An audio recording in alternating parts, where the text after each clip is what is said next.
Hormones are going to change your entire life, whether you're a man, a woman, teenager, they're always going to be changing. And at every age, hormones need to be balanced. For today's discussion, we're going to be talking about the sex hormones, which, there's female sex hormones, there's male sex hormones, and then there's something on top of that, which I'm going to tell you is the adrenal hormones. And your MDs are going to be like, what the heck? I don't know what you're talking about with adrenals. Adrenals and the ovaries and the testes, the sex hormones, play together. They play together. They work together. They're critical to each other. And in fact, I say that if a woman is postmenopausal, her adrenals become what I call her postmenopausal ovaries. Wow. So there's overlap even in it, depending on the age group that you're in. Every age, even when you are a child, your hormones have to be balanced. And looking at just the sex hormones, which is progesterone, testosterone, and estrogen, they have to balance each other out. There's a relationship between the three of them, and they break down into a lot of other hormones. If you're just looking at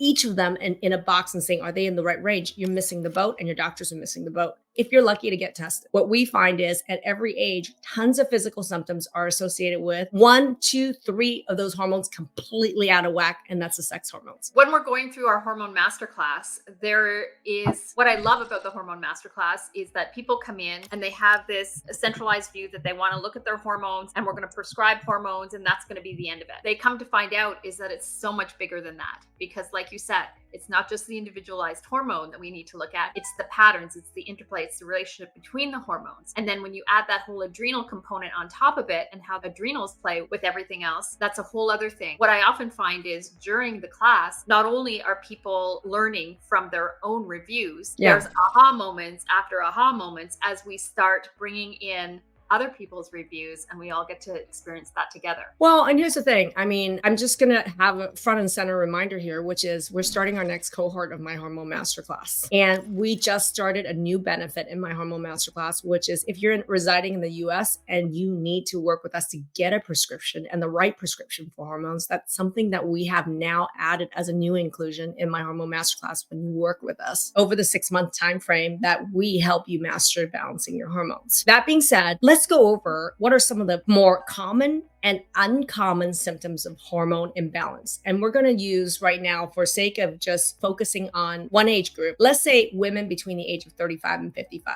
Let's go through some common symptoms, right? And I'll list a couple and I'm going to have Kathy list a couple, but then we're going to go into some uncommon symptoms. For women, some of the most common symptoms we think about between 35 and 55 could be like insomnia, hot flashes, anxiety, irritability, brain fog, loss of libido, fatigue, weight gain. These are the 8 kiss of death for the most common and yet almost debilitating type symptoms that clearly are going to be linked to a hormone imbalance. And you don't have to be a 35 to 55-year-old woman to experience any of those. A couple of other really common ones are irregular periods, worsening PMS symptoms, and heavy flooding periods. Okay, this thing started 18 days ago and it's still going on, and will it ever stop? Kind of symptoms with your period. The other thing is history. At any point in your medical history, if you're a woman and you've had a history of migraines, if you've had a history of fibroids, endometriosis, right? Heavy or irregular periods, those are some of the things that are a telltale sign that jumps at you, right? And some people have had ectopic pregnancies, a lot of hair on their body, right? Acne. Those are some other really common symptoms. There are some uncommon symptoms at any age, which is half the people in my Hormone Masterclass right now have symptoms that are related with autoimmune diseases. So they just notice that certain times of the month, they may have a flare of whatever their autoimmune disease is. And I have somebody in the Hormone Masterclass right now. She was 43 and suddenly got COVID like 6 months ago and immediately felt like she went into menopause. Could long haul be contributing to some of these hormone changes, right? There's a link between long haul and what I see a hidden cause of some of these changes right now. The other thing is, what about people who experience symptoms relating to POTS and dysautonomia? Anybody out there watching that knows what the heck I'm talking about, you don't think about this as hormone hell, and I'm telling you, you should, because there's a link between people who have what's called dysautonomia or POTS, where they have positional vertigo. Their heart rate can go up and down, just like their blood pressure, seemingly randomly. This is not random, and this is not a cardiology or heart problem. It's a hormone problem.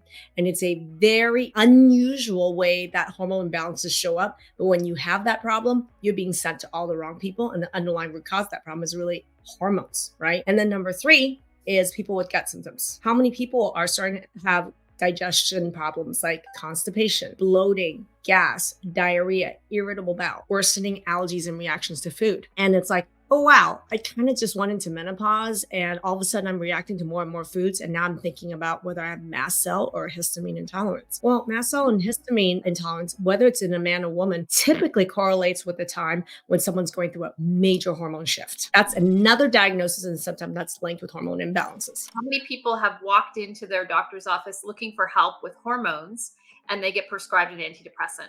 This is Yes. something that I see all the time. Doctors are just saying, here's a prescription, a band-aid for that problem. But the prescription themselves are creating major issues. How many people have been taking tons of sleeping aids every single night, Ambien every single night, and it's creating more and more problems. And how many people are even getting anxiety about their inability to fall asleep? Exactly, right? So every night it's a traumatic experience, just being afraid of not being able to fall asleep, being awake all night long, or being afraid that you're going to wake up in the middle of the night in a panic, can't go back to sleep, when it's a major hormone issue. To figure out the root cause that's underlying your chronic disease or symptom, click the link above or below this video and register for the training. We'll see you there.